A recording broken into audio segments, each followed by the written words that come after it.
Good afternoon বন্ধুরা, তোমরা সবাই কেমন আছো? আশা করছি যে যেখানে আছো অনেক ভালো আছো। আমিও অনেক ভালো আছি। গীতাস ব্লগে তোমাদেরকে আরও একবার অনেক অনেক ওয়েলকাম। তো চলো, আজকের ব্লগটা আমি এখান থেকেই শুরু করছি।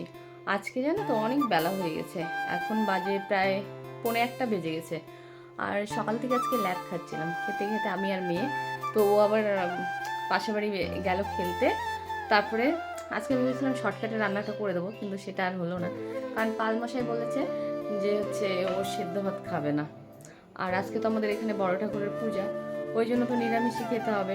তো ভাবছিলাম কি কিছু একটা দুপুরবেলা বানিয়ে দেবো, হয়ে যাবে। তো আর সেটা হলো না। তো চলো, এখন তো সব কাজ করতে হবে, রান্নাবাড়ি তো করতে হবে। তো রান্নাটা খুবই সিম্পল রেখেছি আজকে রান্নার মধ্যে সেরকম কিছুই করব না। সোয়াবিন আলু দিয়ে তরকারি করব, আর বেগুন ভাজা আর ওলকুচু সেদ্ধ দিয়েছি। তো ভাতটা সেদ্ধ বসিয়ে দিয়েছি, ভাতটা বসিয়ে দিছি, ভাতটা ফুটছে। ভাতটা বসিয়ে আবার গেছিলাম দুধ আনতে। ভাতে এদিকে ফুটছে, আর এখন করবো রান্না। বেগুন ভাজাটা গ্যাসে বসিয়ে দিয়ে আসছি, রান্নাটা সেরে নিই। বেগুন ভাজাটা বন্ধুরা কি দারুণ লাগছে না দেখতে। কিন্তু জানো তো বন্ধুরা, আমি রান্নার ভিডিওটা আর শেয়ার করতে পারলাম না, কারণ অনেকটা ব্যস্ত ছিলাম। তাড়াতাড়ি করে রান্না সেরে নিলাম। তো চলো, পরে কথা বলছি।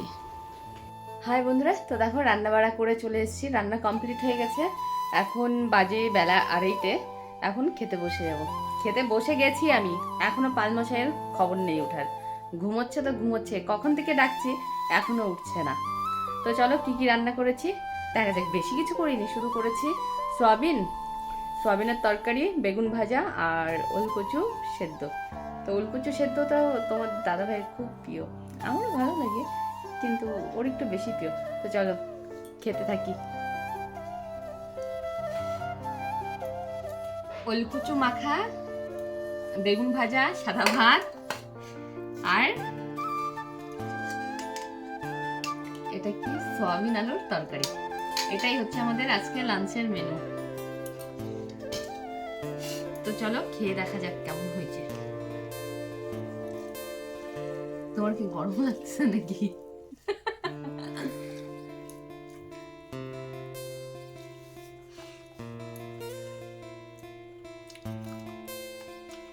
ভালো লাগছে ঝোল মাখা।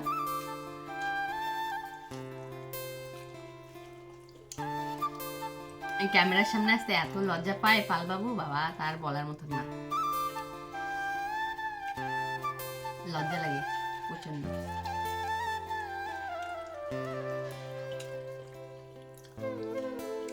তো বন্ধুরা খেয়ে নি, তারপরে আমার কথা বলি।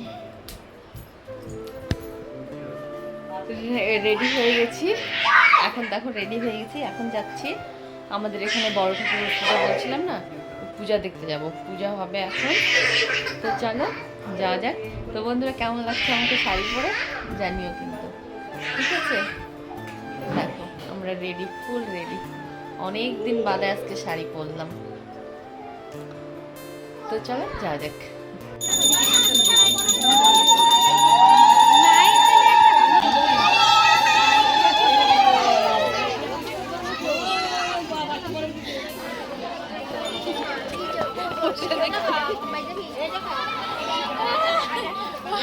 লজ্জা লাগতেছে, আমি এমনি আমার মোবাইলের সামনে গেলে এমনি লজ্জা লাগে। পূজা মণ্ডপ থেকে বাড়িতে চলে আসছি সন্ধ্যা দেওয়ার জন্য, কারণ সন্ধ্যা হয়ে গেছে, আবার টাইম মতন সন্ধ্যা না দিলে তো কেমন লাগবে না। তো জানো, সন্ধ্যা দিতে দিতে আমার ফ্রেন্ড আসছে আমার সঙ্গে, একটা এমন কথা বলছে, এত হাসি পেয়ে গেছে, ভালো করে আমি সন্ধ্যাটাও দিতে পারলাম না। তারপরে তো সন্ধ্যা টন্ধ্যা দেখিয়ে আমি আবার পূজা মণ্ডপে চলে আসলাম, কারণ এখনও প্রসাদ খাইনি, প্রসাদ খেতে হবে, তার জন্য প্রসাদ খেতে আসছি। এখানটা এসে দেখতেই পাচ্ছ এক একজন একটা কথা বলছে, এত হাসি পাচ্ছে না। তো জানো আজকের দিনটা বলবো না, আজকের এই দুপুরবেলার থেকে বিকেলবেলার থেকে আর কি খুবই মজা করলাম সব ফ্রেন্ডদের সাথে। আর ভিডিও করছি, এক একজনে যেন তো একটা কথা বলছে, তখন একটু খারাপও লাগছে, কিন্তু আমি আমার মতন করে ভালোই এনজয় করেছি আমার ফ্রেন্ডদের সঙ্গে। তো আমার ফেস তো দেখেই বুঝতে পারছো কতটা এনজয় করছি। তো চলো এখন প্রসাদ টসাদ খেয়ে বাড়ি যাওয়া যাক। বাবা গো, কি মশা, এত মশা না। তো বন্ধুরা এই মাত্র এলাম পুজোর থেকে, এসে সবেমাত্র চা করে খাচ্ছি। এখন বাজে 8টা। আর এখন যদি আমি চা না খাই আমি সারা রাত মাথা ব্যথাতে ঘুমোতে পারবো না। তো এই যে দিশা পড়তে বসে গেছে। কি পড়ছো বলো? হোমটাস করছো? কালকে ওর আবার সকাল সকাল টিউশনি আছে।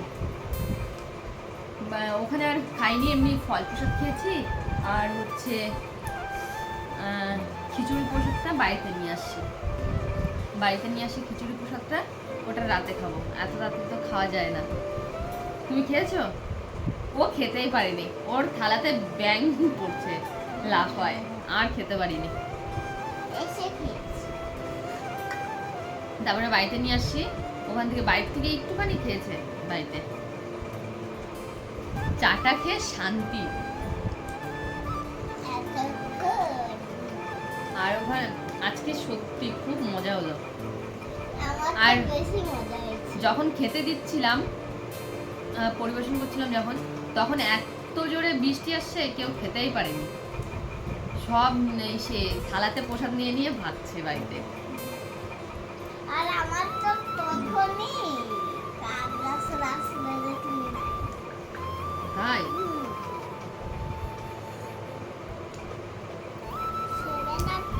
তো হচ্ছে দিশাকে হোমওয়ার্কটা করিয়ে তো ভিডিওটা আমি এখানেই এন্ড করছি।